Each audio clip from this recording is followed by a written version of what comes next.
L'éducation à la Renaissance et aujourd'hui, des continuités surprenantes. L'éducation, bien qu'elle s'adapte aux évolutions sociétales et technologiques, révèle des constantes surprenantes lorsqu'on compare les pratiques pédagogiques à travers les siècles.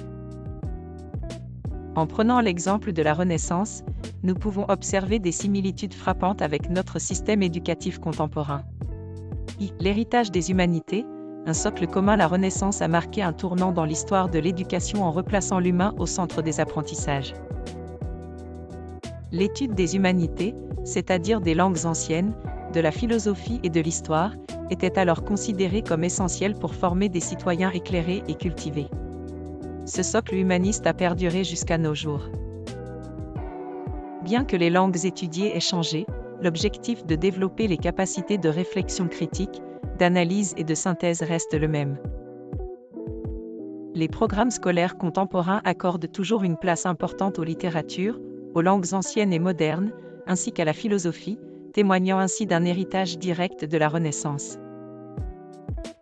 2. L'apprentissage des langues. Un enjeu constant. L'apprentissage des langues étrangères était déjà considéré comme un élément clé de la formation à la Renaissance. Maîtriser plusieurs langues ouvrait alors les portes à la culture et aux échanges. De même, dans notre monde globalisé, la maîtrise de langues étrangères est devenue un atout indispensable, tant sur le plan professionnel que personnel. Cette continuité témoigne de l'importance accordée, à travers les siècles, à la communication et à l'ouverture sur le monde. 3. La formation de l'esprit critique. Une ambition partagée. Les humanistes de la Renaissance encourageaient leurs élèves à développer leur sens critique, à questionner les idées reçues et à construire leur propre jugement.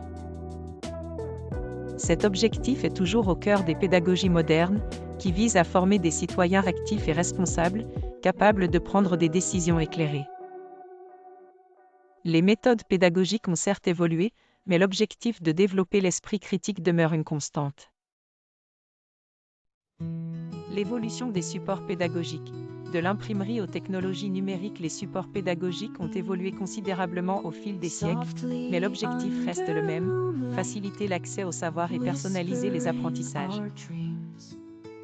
À la Renaissance, l'invention de l'imprimerie a révolutionné la diffusion des connaissances. Aujourd'hui, les technologies numériques offrent des possibilités encore plus vastes, manuels scolaires interactifs, plateformes d'apprentissage en ligne, vidéos pédagogiques, etc.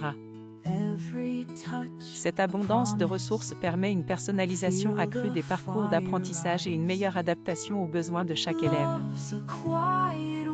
L'éducation pour tous, une ambition constante depuis la Renaissance, l'éducation pour tous était déjà une préoccupation, bien que l'accès aux études supérieures fût réservé à une élite.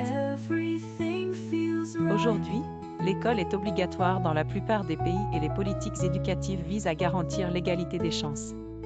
Bien que des progrès aient été réalisés, des défis persistent en termes d'équité et d'inclusion. Conclusion. Malgré les évolutions technologiques et sociétales, l'éducation conserve des fondamentaux qui remontent à la Renaissance. La formation de l'esprit critique, l'apprentissage des langues, l'accès au savoir et l'éducation pour tous sont des enjeux séculaires.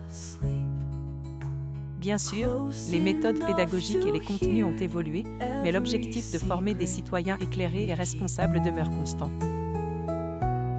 Ressources pour approfondir * Histoire des pédagogies de Philippe Mérieux * Les grands pédagogues sous la direction de Jean-Michel de Wael * L'école de la Renaissance de Jacques Le Goff.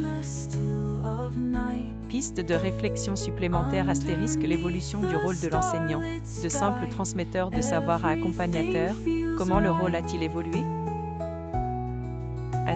L'impact des nouvelles technologies sur les inégalités scolaires, comment garantir un accès équitable aux ressources éducatives ? * L'avenir de l'éducation, quelles sont les perspectives d'évolution dans un monde en mutation ? Cette dissertation offre une base solide pour réfléchir au lien entre l'éducation de la Renaissance et d'aujourd'hui. Elle peut être complétée par une analyse plus détaillée de certaines périodes ou systèmes éducatifs. Mots-clés, éducation, Renaissance, humanité, langues étrangères, esprit critique, ressources pédagogiques, numérique, histoire des pédagogies.